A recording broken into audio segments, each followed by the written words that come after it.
നമസ്കാരം. Raf talk ഫുട്ബോളിലേക്ക് അവർക്കും സ്വാഗതം. അത്ര മികച്ച പ്രകടനമല്ല പുതിയ കോച്ച് ഹോയസിന് കീഴിലെ ഇന്റർ മയാമി നടത്തിയത്. കളിയുടെ പല സ്ട്രെച്ചുകളിലും എതിരാളികൾ ഇന്റർ മയാമിയെ ഔട്ട് പ്ലേ ചെയ്തു. പക്ഷേ വിജയിച്ച് കയറിയത് ഇന്റർ മയാമിയാണ്. അതിൻ്റെ കാരണം ഒരേ ഒരാളാണ്, സാക്ഷാൽ ലിയോ മെസ്സി. അദ്ദേഹത്തിൻ്റെ ബ്രേസിൻ്റെ ബലത്തിലാണ് 3-2 ഇപ്പോൾ ഇന്റർ മയാമി കൊളറാഡോയെ പരാജയപ്പെടുത്തിയിരിക്കുന്നത്.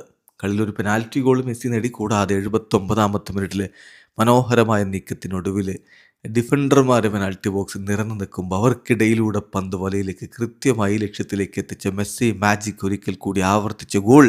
ആ ഗോൾ മയാമിയുടെ വിജയം ഉറപ്പാക്കിയായിരുന്നു.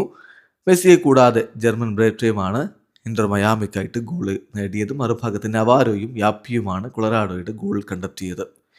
വലിയ ആവേശം വിതറിയ ഒരു മത്സരം, വലിയ രൂപത്തിലുള്ള ജനാവലിക്ക് മുമ്പിൽ നടന്ന കളി. ആ കളിയിലാണ് മയാമി ജയിച്ചു കയറിയിരിക്കുന്നത്. അവരുടെ മുന്നേറ്റങ്ങൾ നയിച്ചുകൊണ്ട് ജർമ്മൻ ബ്രേറ്റയും സെഗോവിയയും ലിയോ മെസ്സിയും സിൽവറ്റിയും ഒക്കെ ഒരുമിച്ച് അണിനിരന്നു. കളിയുടെ 18ാമത്തെ മിനിറ്റിൽ മെസ്സിയുടെ പെനാൽറ്റി ഗോളിലൂടെ ഇന്റർ മയാമി മുന്നിലെത്തിയതാണ്.